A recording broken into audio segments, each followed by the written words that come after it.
আসসালামু আলাইকুম। আজকের সংবাদপত্রে শীর্ষ সংবাদে আপনাদের আমন্ত্রণ জানাচ্ছি।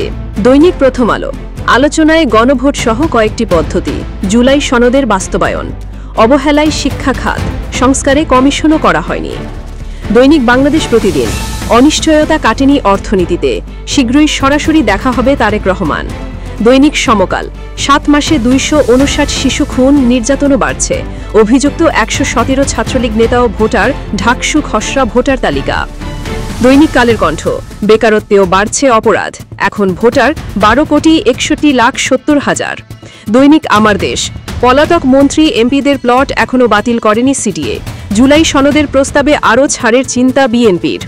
দৈনিক যুগান্তর মিশন বাস্তবায়নে হাবিব হাসিনার নির্দেশেই ঢাকায় সব হত্যা, নতুন ভোটার 45 লাখ, হালনাগাদ খসড়া তালিকা প্রকাশ।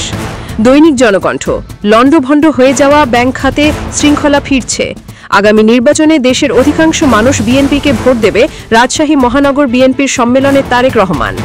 দৈনিক ইত্তেফাক শেয়ার বাজারে আস্থা ফিরে আসেনি বিনিয়োগকারীদের, এখনও উদ্ধার হয়নি 1,500 অস্ত্র, অন্তর্বর্তী সরকারের 1 বছর।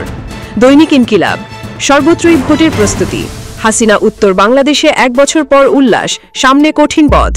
দৈনিক মানবজমিন যে কৌশলে এগোচ্ছে বিএনপি, বিতর্কিত 40 পুলিশ কর্মকর্তার পদক বাতিল, ভোট কেন্দ্রের নিরাপত্তায় 40,000 বডি ওয়্যার ক্যামেরা কিনবে সরকার। দৈনিক আমাদের সময় সামনে বিপুল সম্ভাবনা, চ্যালেঞ্জও বিস্তর, তৈরি পোশাক খাত, দেশের সব কারাগারে রেড অ্যালার্ট জারি।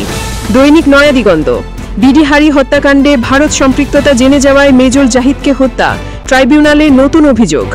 দৈনিক আলোকিত বাংলাদেশ ফুরফুরা মেজাজে বিএনপি, ফেব্রুয়ারি নির্বাচন, দেশে ভোটার 12,61,00,000-এর বেশি। দৈনিক কালবেলা ডিসি ইউএনওরা কমিটির ভারে ভারাক্রান্ত, সীমাবদ্ধতা সত্ত্বেও দায়িত্ব পালন, 4,000 শিক্ষার্থী ফেল থেকে পাস, এসএসসির খাতা চ্যালেঞ্জ। এই ছিল আজকের সংবাদপত্রের শীর্ষ সংবাদ। সাথেই থাকুন জামান মিডিয়ার। ধন্যবাদ।